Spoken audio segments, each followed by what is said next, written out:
¿Qué tal? Muy buenas noches. Tengan todos ustedes que nos acompañan en esta nueva emisión de IntelliJuris de Democracia sobre la Mesa.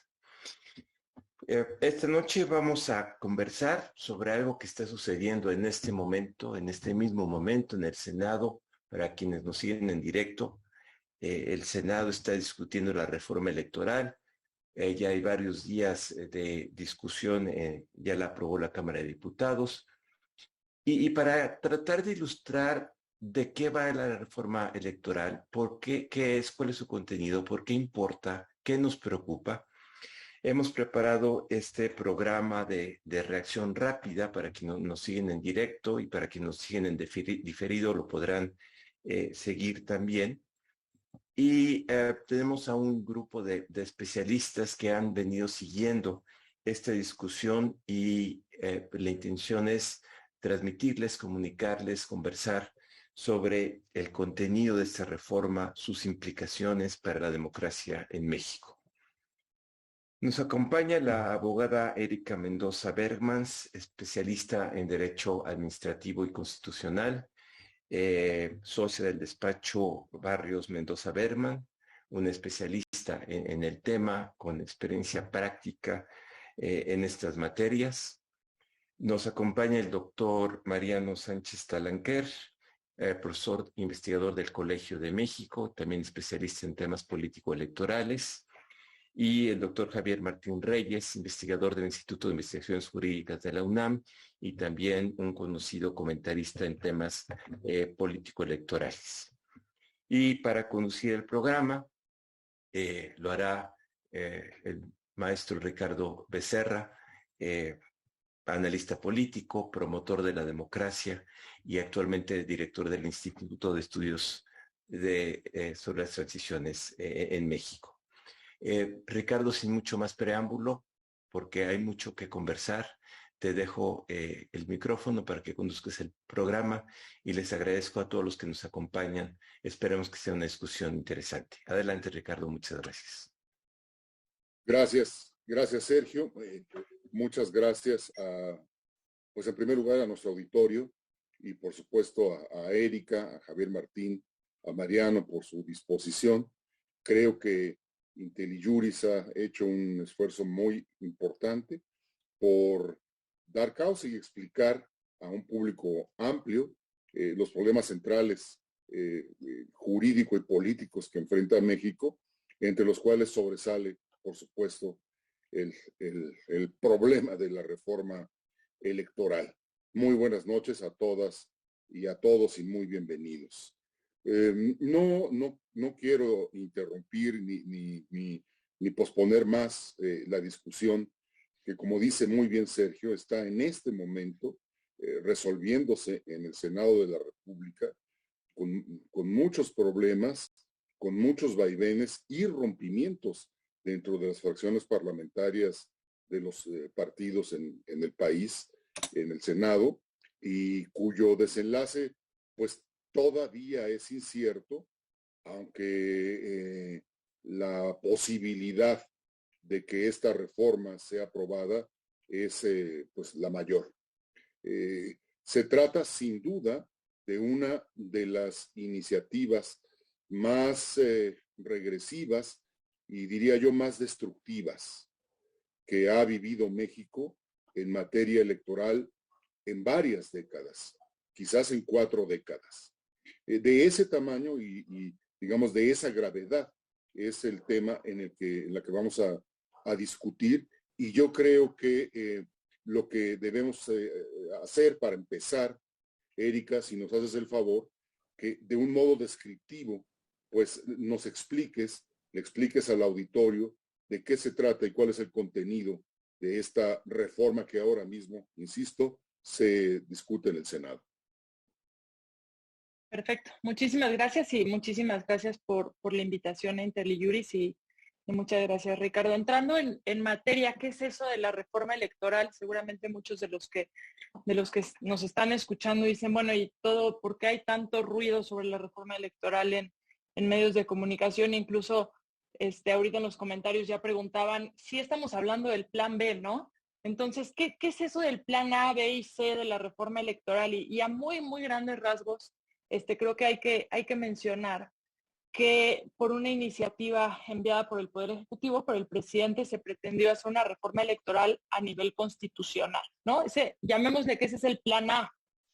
Ese plan A no pasó porque ustedes, bueno, o el auditorio sabe que se necesita una mayoría calificada para aprobar esto en sede democrática y no se contaron con los votos necesarios. Inmediatamente después de que no fue aprobada en Cámara de Diputados por mayoría calificada la reforma constitucional en materia electoral, dijeron, y perdón por decirlo en términos tan coloquiales, si quieren, pero creo que nos explicamos mejor, inmediatamente después dijeron, bueno, no el plan A, pues presentó el plan B, que son reformas a leyes secundarias o a leyes, ¿no?, abajo de la Constitución. Y para reformar estas leyes, o llamémosle leyes secundarias en materia electoral, no se necesita mayoría calificada, se necesita mayoría simple, y eso le llamamos el plan B, ¿no? ¿Por qué se habla de un plan C o por qué empezó a salir en medios de comunicación el plan C? El plan C surge porque Monreal señala 21 inconstitucionalidades de este paquete de reformas a leyes secundarias y hace una propuesta diferente, ¿no? Y a eso le llamamos el plan C. Hubo un diálogo, por lo que se entiende en medios de comunicación, entre Secretaría de Gobernación y Ricardo Monreal, y dicen que se aceptaron 6 de estas inconstitucionalidades, observaciones de estas inconstitucionalidades, que las demás se rechazaron y que no hubo no se transitó en una negociación. Por eso cuando preguntan, ¿estamos hablando del plan B? Por aquí en los comentarios, sí estamos hablando del plan B, ¿no? Que es este paquete. Ahora, a muy grandes rasgos, ¿qué es lo que ha pasado con la aprobación de este plan B de reformas electorales a nivel legal? En Cámara de Diputados, el mismo día se rechazó la propuesta o no pasó la reforma constitucional por no juntarse la mayoría calificada de votos necesarios, y inmediatamente se presenta el plan B, el paquete son 5 ordenamientos, se modifican. Ahorita vamos a los ordenamientos electorales o leyes electorales en concreto que se pretenden reformar, y se propone expedir un nuevo ordenamiento, ¿no? Ahora, ¿qué pasa en Cámara de Diputados? Se presenta y se dice que pasó fast track. ¿Qué es eso de que se aprobó fast track, no? Y es que se aprobó una dispensa del trámite, es decir, se brincaron el trámite de comisiones, se brincaron trámite, y sin entrar en muchos detalles, un trámite parlamentario, dándole el debido normal, ¿no? Un dictamen en comisiones, etcétera, una discusión debida, y le dieron el carácter de urgente. ¿Por qué se pudo hacer esto en diputados? Porque para darle dispensa de trámite o darle un trámite urgente a estas iniciativas, se vota por mayoría simple al interior de Cámara de Diputados, y eso es lo que pasó, y por eso se aprobaron el mismo día. Ahora, cuesta trabajo, y ahorita vamos a regresar sobre eso, cuesta trabajo pensar que por el tamaño de la reforma, y ahorita vamos para allá, pues haya podido realmente haber un debate en sede parlamentaria, un debate de una democracia representativa, ¿no? Y hay muchos precedentes de la Corte y de nuestros tribunales colegiados sobre cuál es el mínimo que se tiene que debatir una iniciativa o una reforma legal para que se cumpla con este debate y este ejercicio de democracia representativa, que aquí anticipo, mi opinión es que no se cumplió y es una de las violaciones procesales. Pero bueno, para no hacer el cuento largo y ceder la palabra pronto, se aprueba fast track en diputados y se manda al Senado este paquete de reforma electoral plan B. ¿Qué pasa en Senado? En Senado la reglamentación interna es distinta y no se puede aprobar fast track. Más bien, en este caso, no se da la dispensa de trámite o el trámite urgente, porque en Senado se necesita mayoría calificada para dar un trámite como urgente. Y aquí me quiero detener un poco, y es un tema de fundamentación y motivación, ¿no?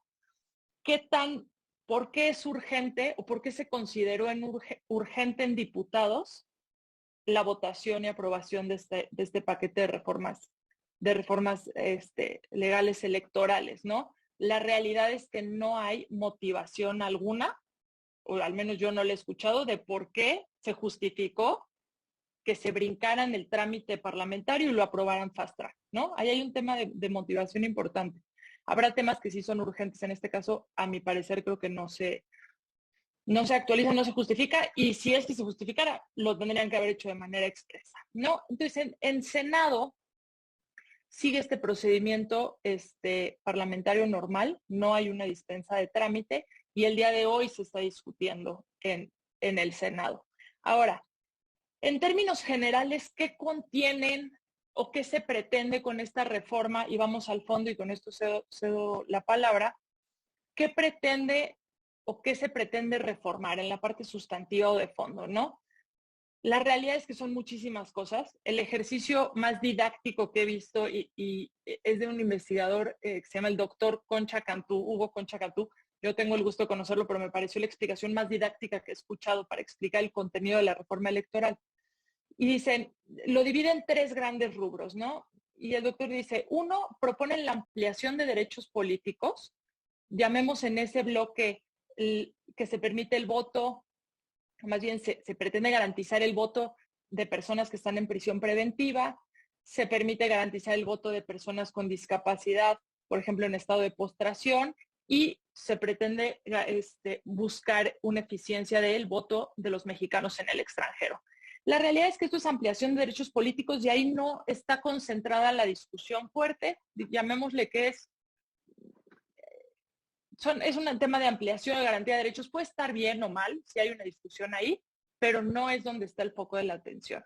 El segundo grupo lo podemos catalogar en cambios orgánicos y de funcionamiento al INE y a los organismos político-electorales locales, ¿no? A los OPLES. Y aquí es donde está concentrado la mayor parte de debate público y de retroceso, como mencioné el doctor Ricardo Becerra, y concuerdo, ¿no? ¿Qué se pretende en estos cambios orgánicos y funcionamiento del INE y de los OPLES? A muy grandes rasgos, se mutila la estructura ejecutiva del INE. No quiero hacer una exposición exhaustiva en este momento, pero bueno, se mutila la estructura ejecutiva del INE, ¿no? Hacen inoperante la operación ejecutiva en los 300 distritos, ¿no? Derivado de esta mutilación. Me gustaría ir a esto más adelante. Y un tercer rubro, fuera del tema orgánico del INE y de los OPLES, lo encontramos en autoridades jurisdiccionales y funcionamiento de medios de defensa. Por ejemplo, ahora se hace obligatoria la suplencia de la queja, ¿no? Si en medios de impugnación en materia electoral. Más allá de esto, yo en lo personal, y con esto se doy la palabra, detecto 2 puntos fundamentales. Uno es el de propaganda gubernamental, que se pretende modificar. Se pretende que la propaganda gubernamental sea considerada solamente aquella en la que se erogan recursos públicos, es decir, aquella propaganda con la que contratas recursos públicos, y eso es lo que vamos a considerar propaganda gubernamental. La realidad es que eso es un error, y no lo digo yo, hay criterios a nivel internacional sobre los límites, por ejemplo, de la libertad de expresión de servidores públicos, ¿no? Es decir, que sí es propaganda gubernamental y no, y la racionalidad detrás de la propaganda gubernamental, es decir, que no se utilice los reflectores, el puesto y el micrófono para favorecer elecciones, ¿no? O para favorecer un candidato, llamémosle así, y eso tendría que ser entendido propaganda gubernamental. Incluso la Corte se mencionó hace, si no me equivoco, un mes, en el tema de propaganda gubernamental en este sentido. Y el segundo punto, y con esto termino la introducción, es el tema de la transferencia del voto, ¿no? Es otro de los temas, y lo mencionaban ahorita en la discusión previa, que está generando mayor escozor también a nivel político. Pero bueno, con esto dejo el antecedente, espero haber sido concreta. Gracias, Erika. Por favor, Javier Martín, ¿dónde está el centro de la discusión en el contenido de esta reforma que se discute ahora mismo en el Senado? Ya, sí, a ver, lo primero que habría que decir es que sí es una reforma muy ambiciosa que altera muchísimas aspectos de la organización electoral, también de la resolución de las disputas electorales, y esto es como una caja de Pandora, es decir, conforme pasa el tiempo van saliendo más y más y más cosas, ¿no? Entonces, creo que si tratáramos de hacer un ejercicio de síntesis, yo diría, hay problemas fundamentales relacionados con la estructura del INE, ¿no? Tanto en los órganos desconcentrados como en los órganos centrales. En los órganos desconcentrados lo que pasa es algo dramático. Se propone eliminar algo así como el 80% de la estructura territorial que tiene el INE, ¿no? Digamos, en los 300 distritos que está dividido el país. Y esto... 85.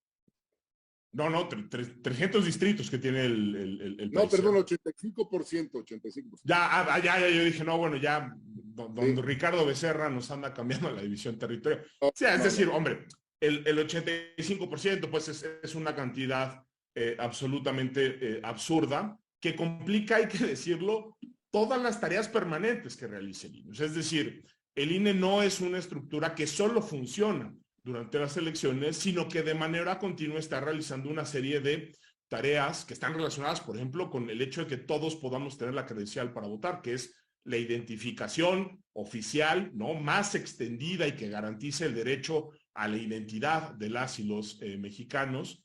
Afecta también una serie de tareas relacionadas con los procesos relacionados con revocación de mandato, consultas populares, funciones relacionadas con la sanción de los partidos políticos. Esa es otra dimensión que creo que vale la pena mucho enfatizar. Y ahí lo que vemos es un adelgazamiento que creo que podría una de dos, o colapsar el funcionamiento, digamos, del día a día de la institución, o por el contrario, demandar que se terminen contratando a otras personas que ya no formarían parte del servicio profesional electoral, ¿no? Entonces ahí estamos viendo una desprofesionalización que en el mejor de los casos lo que quita son esas garantías de autonomía, de independencia y de efectividad, y en el peor de los casos que pone en riesgo incluso la realización, digamos, de labores fundamentales para las elecciones.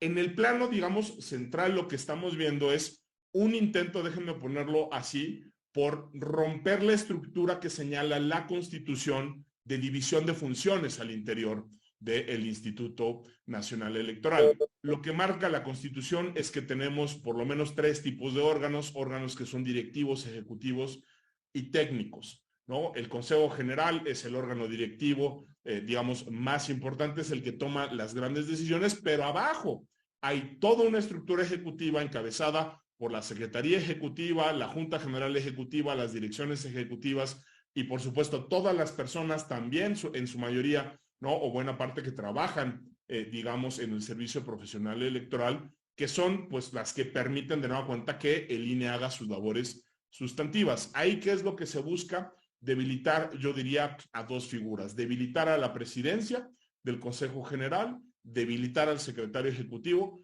al extremo que en una reforma, digamos, abiertamente violatoria del artículo 13 constitucional, que invade competencias, por supuesto, del INE, se pretende destituir a través de un transitorio secundario al secretario ejecutivo, que es un funcionario nombrado por el Consejo General, ¿no? Entonces, ahí también lo que estamos viendo es el intento de crear una comisión de 5 consejeros electorales que forman parte de un órgano que es directivo y se les quiere dar esas funciones ejecutivas. ¿Para qué? Para concentrar el poder y la toma de decisiones. Eso también me parece que es particularmente grave, ¿no?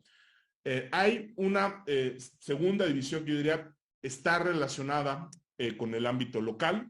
Creo que también aquí es muy claro que a nivel central lo que se pretende es alterar la estructura de los soples. Creo que también eso tiene evidentes problemas de constitucionalidad, porque evidentemente el Congreso sí tiene facultad para emitir una ley general que, entre otras cosas, regule aspectos relacionados con los organismos públicos locales electorales, pero al mismo tiempo, dice la Constitución, y no podría ser de otra manera, tiene que ser acorde con las bases propias que establece la Constitución, y creo que sí es muy claro que la Constitución da tanto a las leyes locales como a las constituciones locales, ¿no? Algo que es evidente, que es la posibilidad de determinar cuál es la estructura que tendría que tener un organismo público local o instituto electoral local, acorde con las necesidades específicas que tenga cada entidad federativa.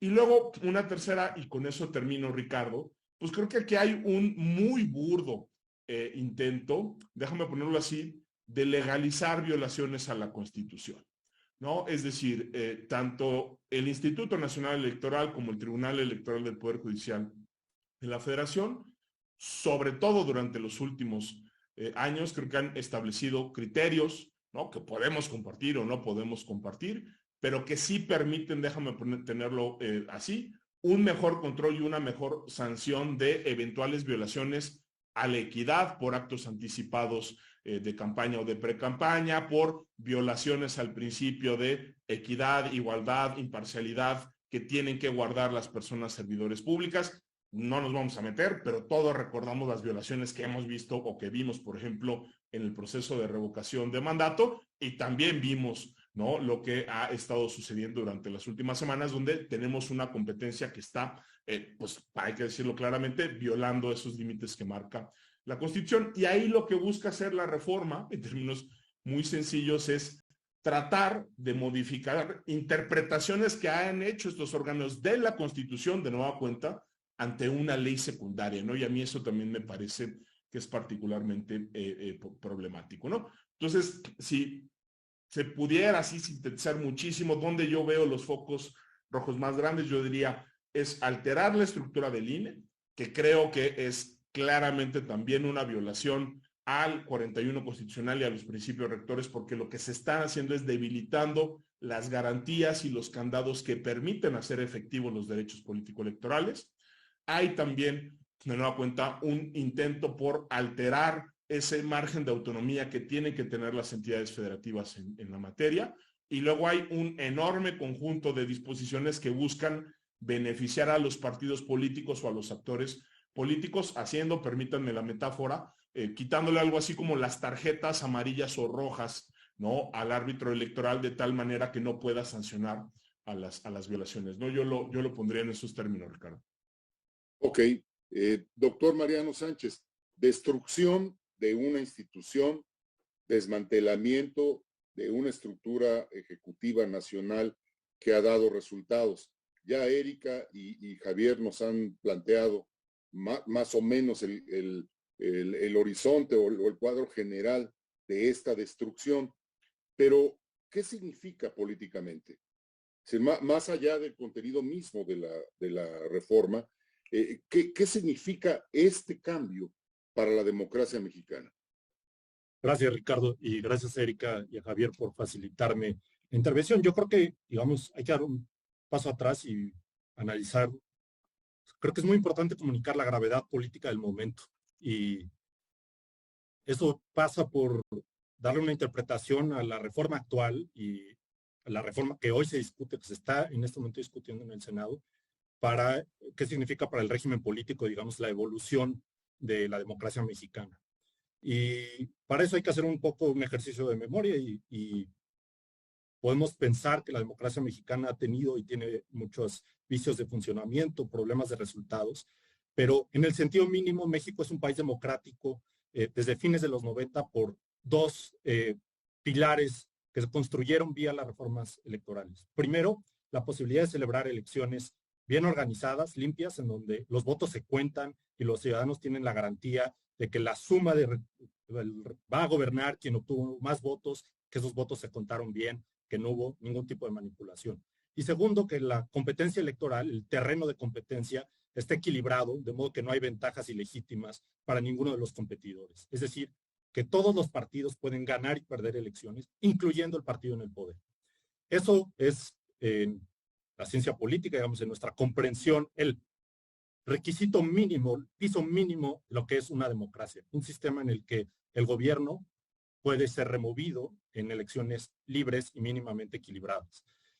Y creo que la reforma electoral en turno, digamos, y el momento actual, eso es justamente lo que está en juego. Y creo que hay que plantearlo así, de lleno. Sería una reforma que podría, o que tiene el potencial, a través de todos estos cambios administrativos en el INE, de su debilitamiento, del desmantelamiento, las oportunidades de intervención, de pasarnos ya no, vamos a cruzar ese umbral entre una democracia con muchos problemas de funcionamiento, pero en donde lo esencial de la organización electoral y la justicia o la mínima equidad en las elecciones se cumplía, a elecciones en las que esté en juego, digamos, la limpieza, la propia organización imparcial y la celebración de elecciones en todo el país. Y segundo, las condiciones de competencia, ¿no? Condiciones de competencia mínimamente justas entre oposición y gobierno, de modo que podamos hablar propiamente de contiendas democráticas. Creo que el nudo central es cierto que es muy importante, creo, digamos, que el auditorio y tengamos conciencia que si bien es cierto que la reforma constitucional, digamos, eso que Erika llamaba el plan A, que llevó a la movilización en la marcha, en donde, digamos, el eslogan principal fue el INE no se toca, esa reforma constitucional en efecto fue ya derrotada porque no había la mayoría calificada. Pero lo que se está tratando, me parece, es, digamos, de abandonar aquellas cosas que en efecto tocaban o implicaban una reforma constitucional, pero de conseguir los mismos objetivos, el mismo cometido a través de una reforma legal. Y creo, digamos, ahí sí que podemos irnos por las ramas, discutir el detalle, pero el núcleo a mí me parece está en la desprofesionalización de la función electoral para abrir espacios de infiltración gubernamental y partidista en la organización de las elecciones y de domesticación del árbitro. Creo que ese es, digamos, ahí era donde estaba el peligro principal desde la reforma constitucional y eso no ha desaparecido. Eso es lo que está en el corazón de la reforma, de los cambios legales que hoy se discuten en el Senado. Pasa, digamos, ya lo decían Erika y Javier, lo que se está poniendo en riesgo es la operación elemental del INE en el territorio para las funciones que desempeña tanto de manera cotidiana como la credencialización, la actualización del padrón, que es una función constante. El INE no nada más existe el día de las elecciones, el INE está permanentemente desplegado en todo el país vía una estructura burocrática administrativa en las 300 juntas distritales y eso desde la base, es decir, de abajo hacia arriba, desde ahí se está tratando vía los recortes, digamos, el despido, en esencia la desaparición para en términos prácticos del servicio profesional electoral. Es decir, que los funcionarios encargados de cada una de las etapas de la organización electoral, desde el registro de votantes, la credencialización, la capacitación de funcionarios,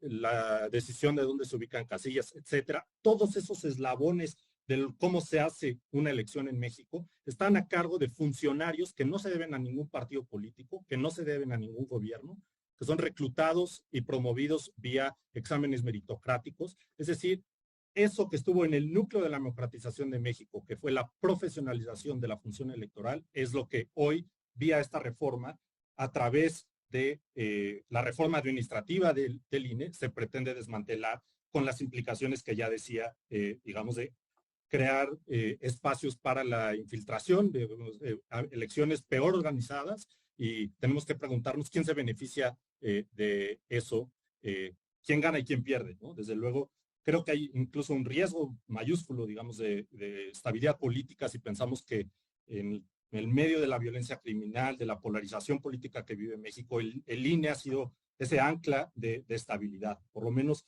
hay una arena electoral en donde los partidos pueden competir, los votos se cuentan y llega al gobierno el que tuvo más votos. Eso está de por medio y creo que de ahí, digamos, está la gravedad política de la reforma.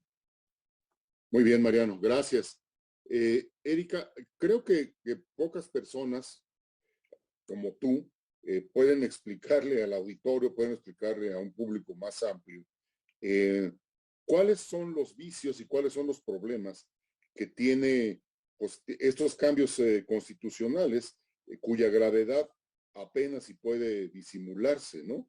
En tu opinión, en tu consejo, ¿dónde están, digamos, los núcleos, los argumentos más importantes para que aquellos que quieran defender al INE, defender a la democracia mexicana, puedan recurrir a las instancias jurídicas e impugnar, ¿no? esta reforma tan regresiva, tan destructiva y como dice Mariano, probablemente con esa semilla sembrada de crisis política en los siguientes años. Sí, claro, claro, por supuesto. Antes de entrar a los medios de impugnación, me voy a permitir hacer dos comentarios muy breves en este hilo. Por ahí en algunos de los comentarios ponen, no todo es malo. Y efectivamente, ¿no? No todo lo propuesto es malo, ¿no? Tema de votos, de votos, de garantizar el voto de personas que están en prisión preventiva es bueno, ¿no? Lo que sí es malo, y eso sí abarca toda la reforma, es que se pretenda discutir uno de los epicentros de la democracia mexicana, que es quién organiza y quién supervisa las elecciones en menos de una semana, ¿no? Y eso sí es un vicio de procedimiento de toda la reforma, de todo el paquete. Es decir, y es ahí como voy a entrar a los medios de impugnación, ¿no? Porque los temas de impugnación para cuestionar la constitucionalidad de este paquete de reformas electorales lo podemos ver desde las violaciones procesales y violaciones sustantivas o de fondo, ¿no? Las violaciones procesales son demasiado evidentes, ¿no? Es más, hasta hoy en la discusión del Senado, y para quien no lo haya seguido seguramente estará en las noticias, la senadora Beatriz Paredes solicitaba no retirar el tema de votación por lo evidente y graves de las violaciones procesales que apuntábamos, ¿no? Es decir, y en términos bien concretos, no puedes pretender ejercer una democracia deliberativa, uno, sin deliberación, y dos, si no saben lo que están votando. Y más bien, no sabían qué estaban votando, ¿no? Entonces, es que no todo es malo en la reforma, no, precisamente, hay que discutir cada punto con calma. Igual y hay unas cosas muy buenas, pero hay que discutirlas. Y es ahí donde está la violación principal, ¿no? Hay una acción de inconstitucional, hay muchos precedentes, pero hay una acción de inconstitucionalidad 52-2006 y sus acumuladas. Y me voy a permitir leer tres líneas. Dice, la aprobación de tal decreto, en palabras de la Corte, dice, la aprobación de un decreto sea el resultado del debate democrático que debe existir en todo órgano legislativo, máxime cuando tampoco se justificó la supuesta urgencia, ¿no? Entonces, efectivamente, los reglamentos de las cámaras prevén supuestos de trámite urgente, pero no todo es urgente o no es urgente porque así lo digan. ¿Por qué es urgente? ¿No? En un desastre natural, quizás, ¿no? ¿No? Entonces, palabras de la Corte en otro asunto, en este precedente que seguramente será utilizado en los medios de impugnación que ahorita vamos a mencionar, dice, además de la propia votación con la que fue aprobada, logró imponerse aprovechando un mecanismo legal que no fue instituido para tales fines, sino únicamente para casos excepcionales. ¿Estamos ahorita en un caso excepcional? Yo creo que no, ¿no? Que razonablemente justifiquen la urgencia de su aprobación, ¿no? Y en los que deberán observarse los principios democráticos que deben de regir todo debate parlamentario. Y lo que no hay aquí, o lo que no ha habido, es un debate parlamentario, ¿no? Pero bueno, esas son las cuestiones de violaciones procesales, ¿no? Incluso lo mencionaba la senadora Beatriz Paredes, votaron o no sabían lo que estaban votando en Cámara de Diputados. Era una propuesta la que estaba publicada en la Gaceta Parlamentaria y una distinta a la que aprobaron, ¿no? Entonces, realmente no sabían lo que estaban votando. Y ahí me interrumpe quien me quiere interrumpir. Y hay violaciones de fondo, ¿no? O sustantivas, violaciones constitucionales. Ahora, ese es todo un tema, porque el dictamen de senadores tiene más de 700 páginas. Obviamente esto no se va a no se debió ni siquiera estar discutiendo en una semana. Debería de haber mesas de discusión, una de propaganda gubernamental, una de financiamiento a partidos políticos, una de la estructura del INE, que es mejorable o que es perfectible. Por supuesto que sí, por supuesto que hay fallas en la organización. El tema es que se pretende desaparecer en una semana lo que son avances democráticos desde los 90, ¿no? Como lo decía Mariano. Entonces, las violaciones de fondo, me gustaría apuntar efectivamente el tema de la estructura orgánica del INE. Hay candados constitucionales que no se están respetando. El tema de propaganda gubernamental tampoco. La transferencia, propaganda gubernamental, ya hay precedente de la Corte, además, ¿no? 2, el tema de la transferencia del voto, es decir, en términos muy coloquiales, que a través de convenios entre partidos aliados, si a un partido le faltan votos para conservar su registro, porque tiene que tener mínimo el 3% de la votación válida emitida para conservar su registro, te faltan votos para no desaparecer, te paso votos, y aquí lo sabrá mejor Mariano que yo en un contexto político, esto es para el PT y el Verde, ¿no? Donde, perdón, Erika, que te interrumpa, también hay precedente sí. constitucional, porque eso era una vieja figura en donde los partidos, tú no llegabas al umbral y tu partido de coalición te regalaba unos votos, y eso en su momento, en la reforma de 2007, se eliminó, y la Suprema Corte, recuerdo bien las palabras, me parece que era el ministro Franco, que dijo, pues transferirle votos a un partido aliado puede ser muy piadoso, pero desde luego no es ni democrático ni constitucional. No está Entonces, respetando el sentido del voto, digamos, ¿no? Claro, es una violación al sentido del voto ciudadano. Entonces ahí también hay una violación de fondo, digamos, flagrante. Ahí hay una cuestión de fondo. Y otra cuestión, y otra violación de fondo es la Constitución cuando prevé al INE como órgano constitucional autónomo, y en todas las bases del 41, y ahí se leen creo que los artículos claves en esto y en los medios de impugnación que ahorita voy a referir, los artículos que todo abogado, toda persona interesada en este tema debería de leer son el 41, el 99 y el 105 constitucionales, ¿no? Y a partir de ahí se pueden preguntar punto a punto si lo que están haciendo está bien o no. Hay otros, pero creo que son los principales, ¿no? Y en eso iba. El INE como órgano constitucional autónomo, a nivel constitucional está protegido su funcionamiento. Entonces no puedes decir a nivel secundario, entonces voy a hacer que no funcione. A ver, desaparecen el fideicomiso, pretenden desaparecer el fideicomiso para mejorar la infraestructura de los módulos del INE. Yo creo que todas las personas que nos están escuchando han ido a un módulo del INE. Si no hay módulos del INE a nivel nacional o estos no funcionan, se afecta de manera directa e inmediata tanto el padrón electoral como el propio funcionamiento de las elecciones. Lo que decía Mariano, funcionarios de casilla. Pero bueno, creo que estas serían las sin capacitación, o sea, porque luego me gustaría poner ejemplos bien concretos, ¿no? Reducen los tiempos de capacitación para la operación de casillas. ¿Por qué harían eso? O sea, sí se necesita alguien subir a tribuna en un ejercicio democrático parlamentario y explicar por qué reducen el tiempo de capacitación para operar las casillas electorales, ¿no? Yo no he escuchado una explicación, ¿vale? Igual y la hay, pero tendrían que salir a darlas. Reducen los tiempos de registro de representantes de partido en casilla. Para quien no lo sepa, cuando hay elecciones, hay un representante de un partido político, de los partidos políticos en cada casilla para evitar fraudes electorales. Hay un tiempo para registrar quién va a ser el representante del partido político en la casilla.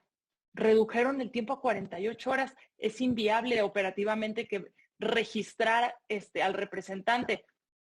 ¿Cuál es la justificación de eso? ¿Por qué les quitan días para registrar a un representante? Parece ser que no quieren que haya representante para que esa casilla esté menos protegida frente a fraudes electorales, ¿no? Entonces, creo que hay que irnos punto a punto. Y ahora me voy a los medios de impugnación rápidamente. Los medios de impugnación en materia electoral son todo un tema, ¿no?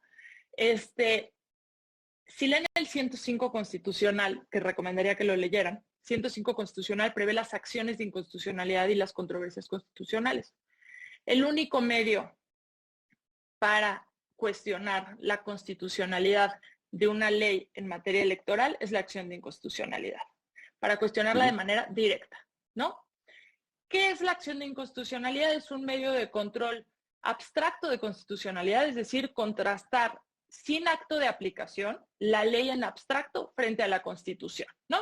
Es decir, oye, eso de de las transferencias del voto, de que un partido le regale votos al otro porque le falta para mantener su registro, poniéndolo en palabras de manera ejemplificativa y hipotética, si a Morena le sobran votos y le quiere dar al Verde para que mantenga su registro, ¿es constitucional o no?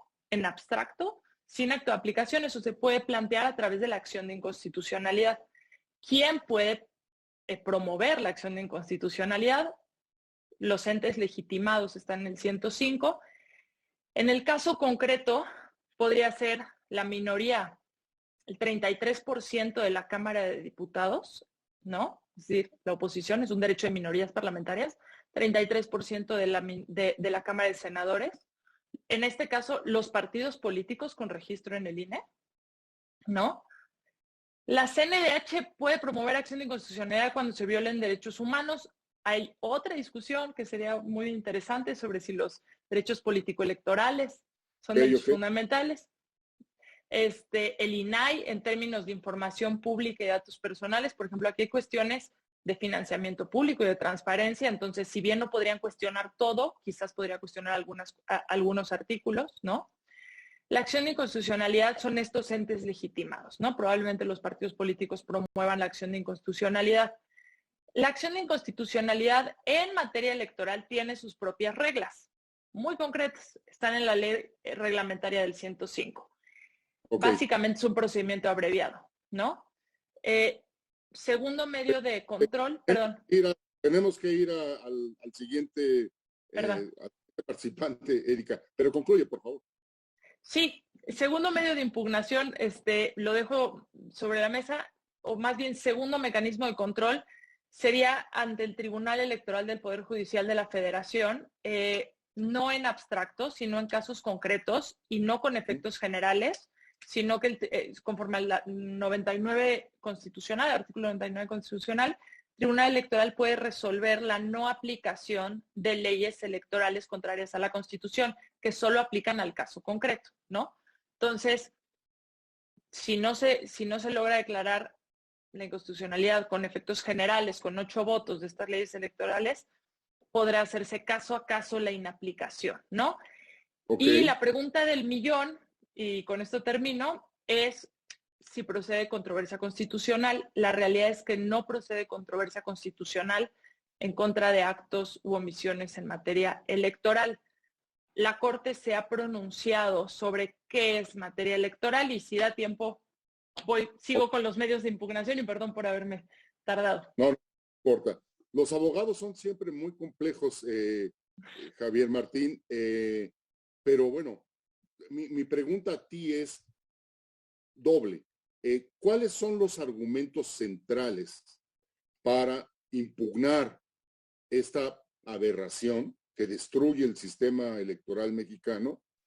Y los argumentos, por un lado, y cuáles son los instrumentos para impugnar. Es un poco lo que nos dice Erika. Pero en 5 minutos. No, pues me pones bueno el reto, querido Ricardo. A ver, esto, déjame utilizar un concepto del ministro Aguilar, ¿no? En un proyecto muy bueno que presentó en la famosa consulta para expresidentes, y él decía que esa consulta era un concierto de inconstitucionalidades, ¿no? Porque eran tantas las violaciones que se planteaban ahí, que bueno, pues había que dedicarle bastante tiempo para leerlo. Esto no es un concierto de inconstitucionalidades, esto es como un festival de inconstitucionalidades, ¿no? O sea, es decir, porque prácticamente en todos los ordenamientos que se modifican puede haber diferentes. ¿Cuáles? Creo que tendremos que ir de uno en uno, pero déjame mencionar los que creo que son más importantes. El primero y el más duro es lo que ya se mencionaba, que es la violación al proceso legislativo. Es decir, esta iniciativa se aprueba rompiendo las propias reglas de la Cámara de Diputados sin justificar la urgencia, y eso tendría en buena lid que ser suficiente para invalidar toda la reforma precisamente a través de la acción de inconstitucionalidad, ¿no? Yo estoy seguro que la Comisión Nacional de los Derechos Humanos no va a presentar una acción, aunque sí podría. Los derechos político-electorales y de participación política evidentemente son derechos humanos, están en el Pacto Internacional, están en la Convención Americana, la CNDH ha presentado ya impugnaciones en esa materia, pero no lo va a hacer así que nos distraigamos. Aquí los actores claves van a ser los partidos políticos que se pueden ir directamente a la Suprema Corte de Justicia y las minorías parlamentarias, ¿no? Ese yo creo que tiene que ser un argumento que se tiene que construir muy bien, porque sí sería, déjame ponerlo así, la alternativa de acabar de una vez buena y por todas, por lo menos con esta iniciativa. Adicionalmente, yo creo que en la acción se tienen que plantear todos los argumentos de inconstitucionalidad que se puedan. Creo que hay que hacer un planteamiento clarísimo de que no se puede destituir al secretario ejecutivo del INE a través de un transitorio. Creo que eso viola la autonomía que tiene el propio INE. Es también una violación al artículo 13 constitucional. Es una ley, para ponerlo en términos sencillos, con nombre y apellido. Ya sabemos a quién va dirigida y solo se va a aplicar una vez. Eso es claramente inconstitucional. Es como la ampliación de mandato de los magistrados electorales en su momento, o es como la ampliación de mandato que en su momento se quiso hacer con el presidente de la Suprema Corte de Justicia de la Nación. Todos los cambios orgánicos, a ver, hay unas partes que yo creo que son muy evidentes que se desnaturalizan las funciones que realizan las áreas. De nuevo, la Constitución señala que hay órganos directivos, técnicos y ejecutivos. Y lo que hace la reforma, al cambiar la estructura, crear la comisión, quitarle facultades al secretario ejecutivo, desaparecer a la junta ejecutiva, etcétera, es romper precisamente con esa naturaleza. Y creo que hay una violación directa al 41 constitucional. Otros cambios, ¿no? Digamos, yo lo que diría es, todos los cambios que afectan la organización electoral y que nos dejan en un estado de cosas donde se garantiza de peor manera la autenticidad y la libertad en las elecciones, creo que son medidas que violan el artículo 1 constitucional en la medida en que son reformas regresivas.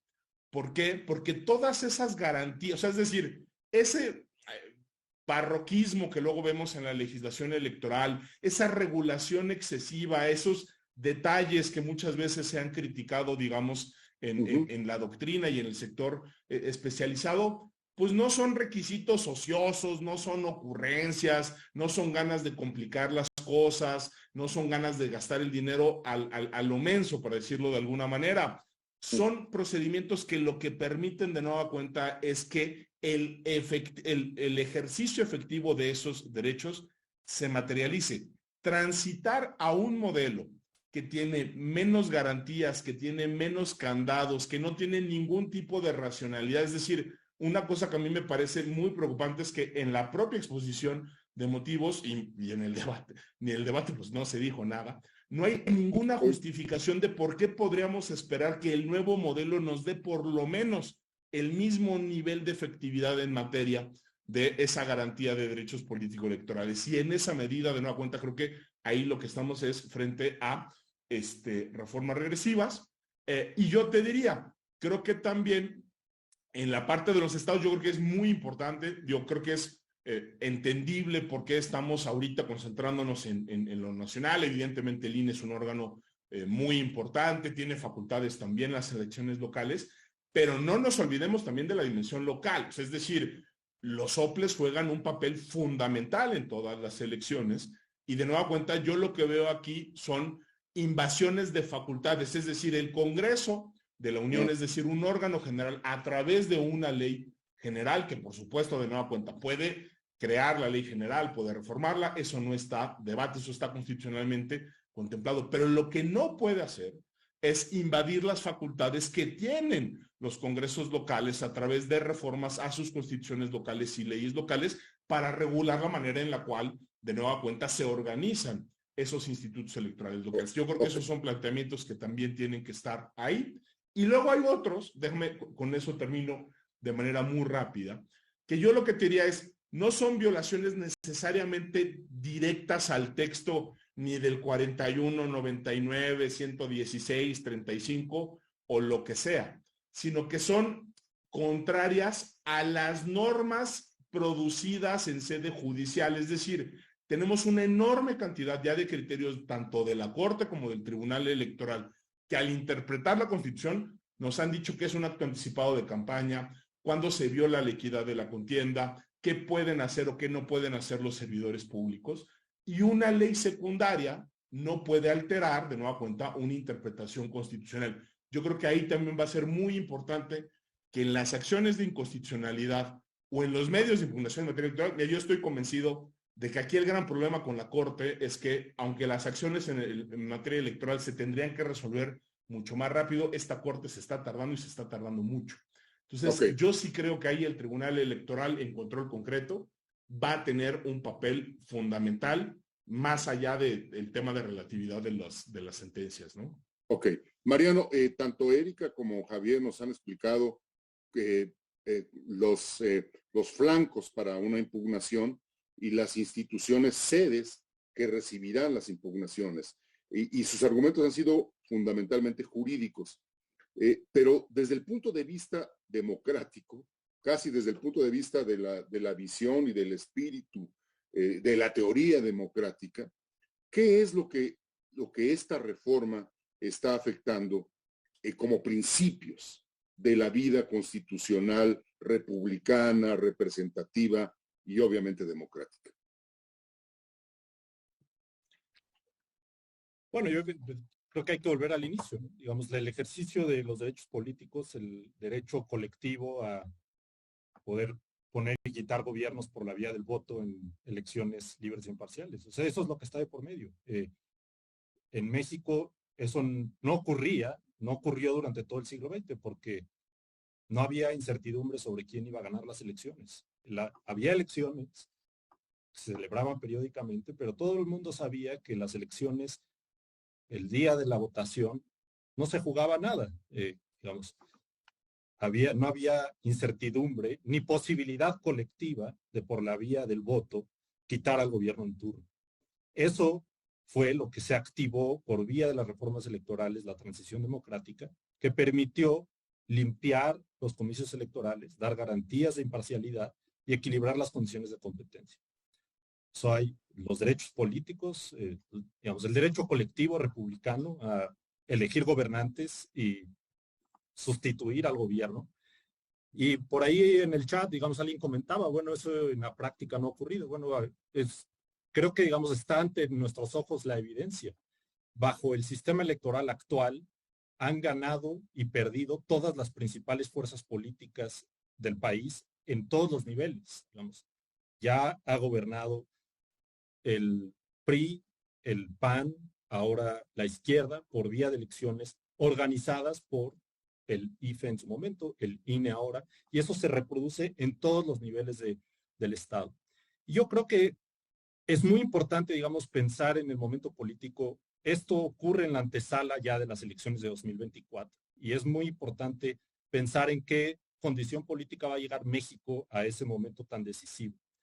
De aprobarse en el Senado esta reforma electoral y proceder estos medios digamos, activarse estos medios de control constitucional, en específico la acción de constitucionalidad.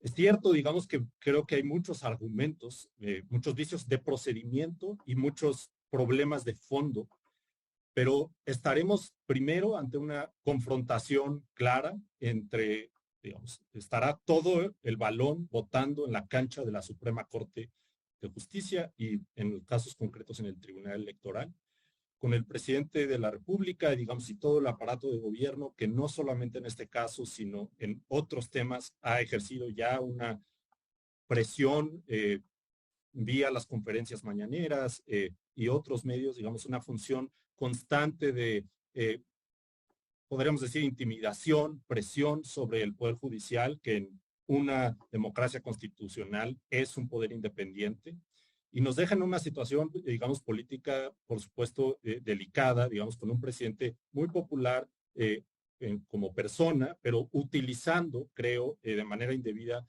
sus atribuciones como poder ejecutivo para tratar de doblegar y debilitar la independencia de los otros poderes, con una Suprema Corte que, digamos, como ya decía Javier, creo que desde el punto de vista político, pues la táctica ha sido patear el balón hacia adelante y tratar de evitar resolver los nudos, las principales controversias acerca de la constitucionalidad de algunos actos y leyes aprobadas por la mayoría.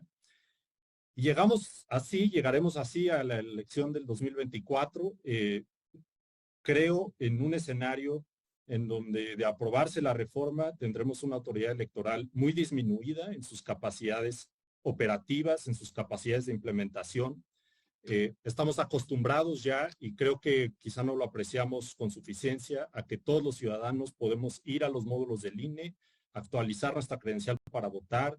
No tenemos dudas de que ese registro está bien vigilado. Todos los partidos políticos, hay comisiones de vigilancia en todos los distritos del país, una actualización constante del padrón. El día de las elecciones acudimos a votar en casillas que son instaladas por nuestros vecinos, que han sido capacitados por funcionarios profesionales, todos esos pequeños eslabones, y finalmente se instalan 99.9% de las casillas.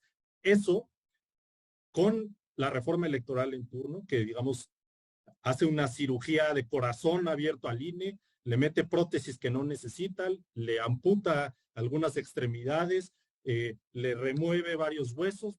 Eso estará en duda, digamos, y creo que ahí están los dos torpedos de esta reforma. Uno, abrir huecos en la estructura ejecutiva para la infiltración gubernamental, digamos, reducir la profesionalización, crear estos órganos, por ejemplo, la desaparición que decía Javier de la Junta General Ejecutiva, todas estas cosas que quizá nos remiten a una cuestión muy técnica del organigrama del INE, pero que son fundamentales para que quienes organizan las elecciones no se deben al gobierno y no están presionados ni obedeciendo instrucciones de ningún partido, están ahí implementando procedimientos imparciales. Entonces, el primer torpedo, creo, es desde la cabeza tratar de debilitar la autonomía del INE por ahí. Y segundo, vía digamos, devastación de sus capacidades en el terreno, multiplicar las deficiencias organizativas, ensuciar así el proceso electoral y crear oportunidades. Bueno, ¿qué va a pasar si el día de las elecciones, pues, dado que la capacitación fue mucho más corta y se pudo capacitar menos gente, pues en las casillas no se presentan los ciudadanos sorteados? ¿Quién gana en ese contexto? Bueno, quien tiene más capacidad.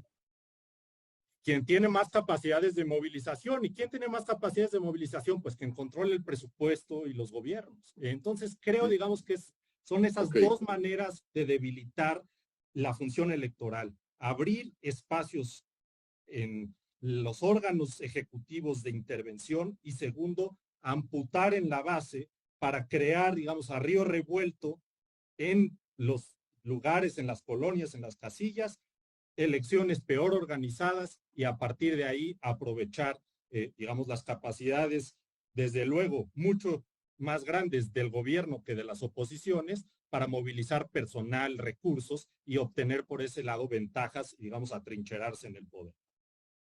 Erika, perdón, en 2 minutos, que estamos ya a punto de terminar, ¿cuál sería tu recomendación fundamental como buena abogada, como experta litigante, a quienes quieren defender al INE y quieren impugnar en esas dos instancias que nos has explicado, de impugnar esta reforma electoral?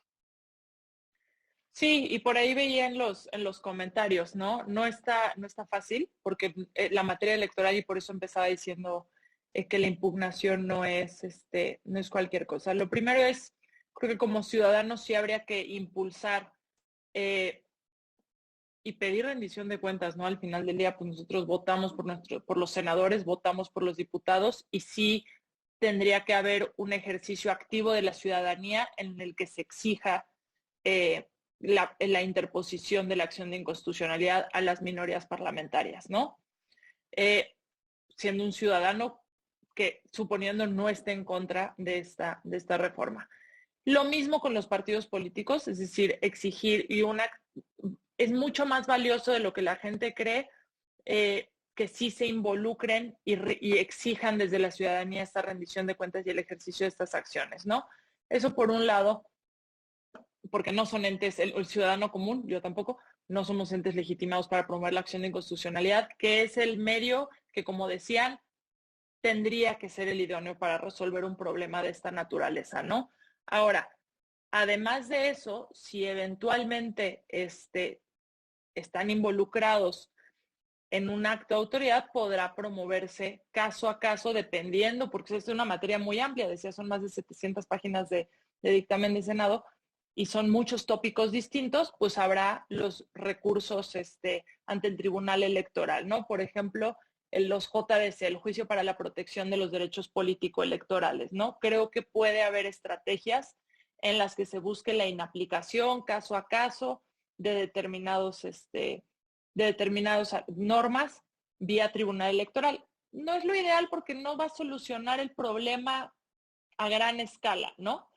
Y ahora, hay un tema bien, que sería bien el tema de la controversia constitucional, porque por ahí decían los consejeros del INE hoy en la mañana en su posicionamiento que harían o echarían mano de todos los recursos de defensa, ¿no?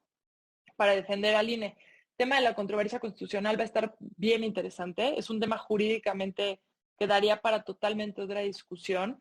¿Qué es materia electoral, ¿no? Porque decía, la regla general es que controversia constitucional no procede en materia electoral, pero hay algo que se llama materia electoral indirecta, en donde sí se ha aceptado que el INE promueva controversia constitucional, por ejemplo, cuando se le bajaron los recursos presupuestarios, ¿no?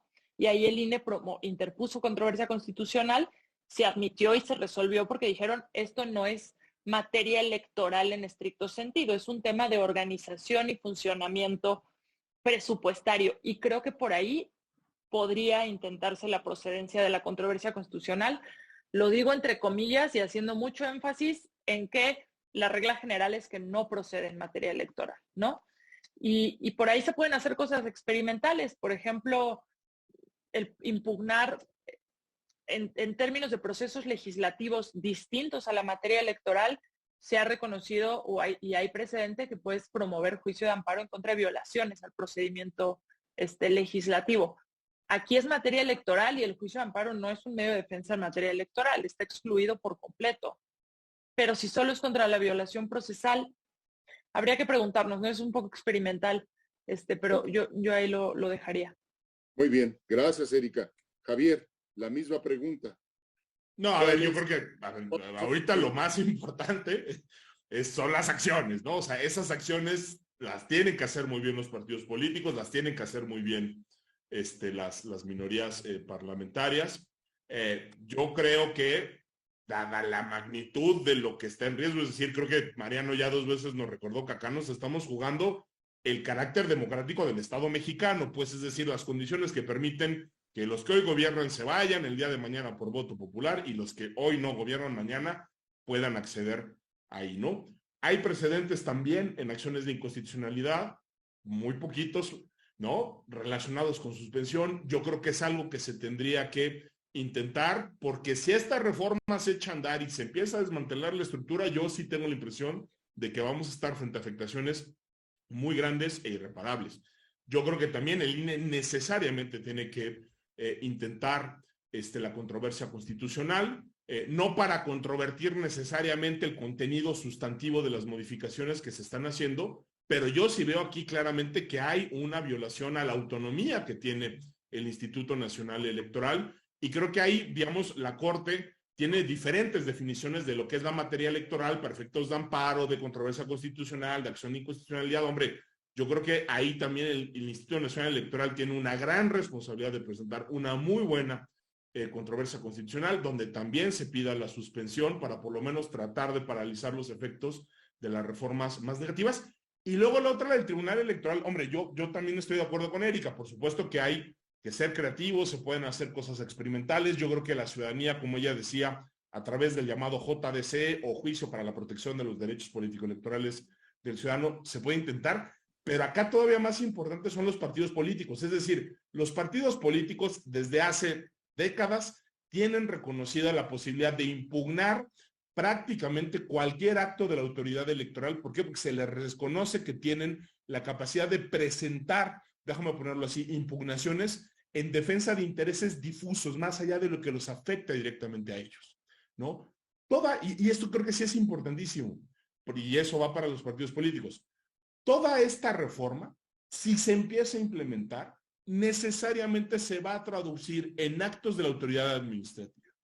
Y todos esos actos de la autoridad administrativa son susceptibles de ser controvertidos caso por caso, ¿no? Digamos, por los partidos políticos, ¿no? Y si se paralizan, o sea, es decir, y si esos actos que realiza la autoridad para implementar son impugnados y son revocados, esa también es una manera de paralizar la aplicación de la reforma electoral, y el Tribunal Electoral tiene control de constitucionalidad en todos los medios de impugnación, ¿vale? Entonces hay recursos de apelación, juicios electorales, JDCs, creo que van a ser muy, muy importantes, pero sí coincido, aquí hay y hay que decirlo con todas sus letras, aquí hay un sujeto que se llama Suprema Corte de Justicia de la Nación, que si se toma en serio su papel, deja sin efectos esta reforma por las violaciones al proceso legislativo. Mientras tanto, y viendo si Saldívar se va o no se va, si los ministros votan bien o votan mal, Tribunal Electoral yo diría, ¿no? El mundo del derecho, como vemos, es complejo y profuso, pero Mariano, para terminar, estamos entrando a un régimen político distinto con esta reforma, menos democrático, más atrabiliario e incluso inconstitucional, como nos han explicado Erika y Javier. Bueno, yo creo que hasta el momento, 14 de diciembre del 2022, tenemos en México todavía una autoridad electoral capaz de organizar, como lo ha hecho ya por 2 décadas, elecciones en las que los ciudadanos tienen acceso a información distinta, posibilidades reales de optar entre partidos distintos, de ir a votar en secreto, de que los votos se cuenten bien y de que quien gobierne por el siguiente periodo constitucional sea el que obtuvo más votos. Creo que eso nos coloca de momento decisivamente en un régimen democrático, pero creo que no hay duda que esta reforma, que será algo así como la cereza del pastel, pero sería, digamos, es realmente el último, creo que el INE sí es la última línea de defensa y de preservación de ese sistema.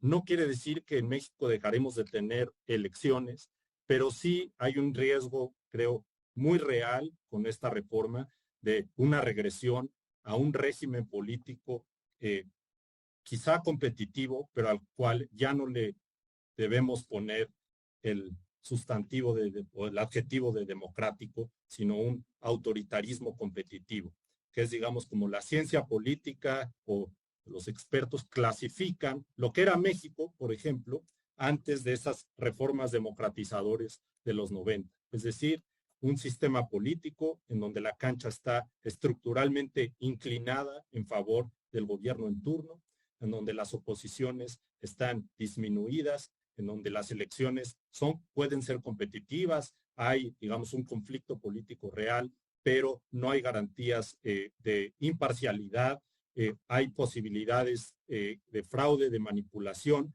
y eso creo es, digamos, un riesgo quizás subestimado a la democracia, pero ese terreno de juego desigual es un componente central del autoritarismo contemporáneo. Los autoritarismos contemporáneos no necesariamente son juntas militares sin elecciones, sino que son regímenes que pueden convocar a elecciones periódicamente, pero a la oposición, en términos prácticos, se le niega el acceso real a capacidades competitivas en pie de igualdad con el gobierno, y las autoridades electorales no ofrecen garantías de imparcialidad. Digamos, no creo exagerar decir que eso que fue la gran construcción de la transición mexicana a la democracia es lo que está en juego, y que si bien podemos pensar, digamos, todavía tenemos estos medios de las acciones de inconstitucionalidad, la Corte, pues creo que tenemos experiencias internacionales que en este caldo lo que se está cultivando es un caldo de desprestigio y debilitamiento de las instituciones, ¿no? Es decir, la apuesta de que la movilización de masas, la popularidad puede más que los procedimientos, las instituciones y la ley. Y bueno, no sabemos en 2024 si tendremos realmente las condiciones para elecciones mínimamente equilibradas, y si las tenemos, ¿cuál va a ser la reacción de quienes están en el poder en caso de salir derrotados, ¿no? Que eso es la pregunta, digamos, de la prueba del ácido de cualquier régimen democrático. Muy bien, pues se nos acabó el tiempo ya hace 7 minutos, pero la discusión y la pasión implicada en este tema, pues no nos permitió más que esto, ¿no? Como dice Javier, Erika y Mariano, es posible que que la organización electoral a la hora buena, es decir, en 2024, ya no recaiga en una estructura profesional vigilada, sino en los siervos de la nación, digamos, ¿no? O en los nombrados por el gobernador en turno.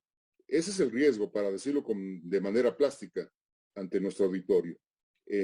Este seminario, este programa, pues ha estado enfocado en diagnosticar el contenido de la reforma, en diagnosticar cómo podemos combatir esa reforma, dónde están los argumentos para combatir esa reforma y ante quiénes debemos presentar esos argumentos y esos recursos. Por esta claridad y por esta puntualidad, Erika, Javier, Mariano, muchas gracias. Creo que han dado argumentos, han dado parque para que la discusión siga y para que la regresión no llegue muy lejos. A IntelliJuris, muchas gracias, y a todos ustedes muy buenas noches.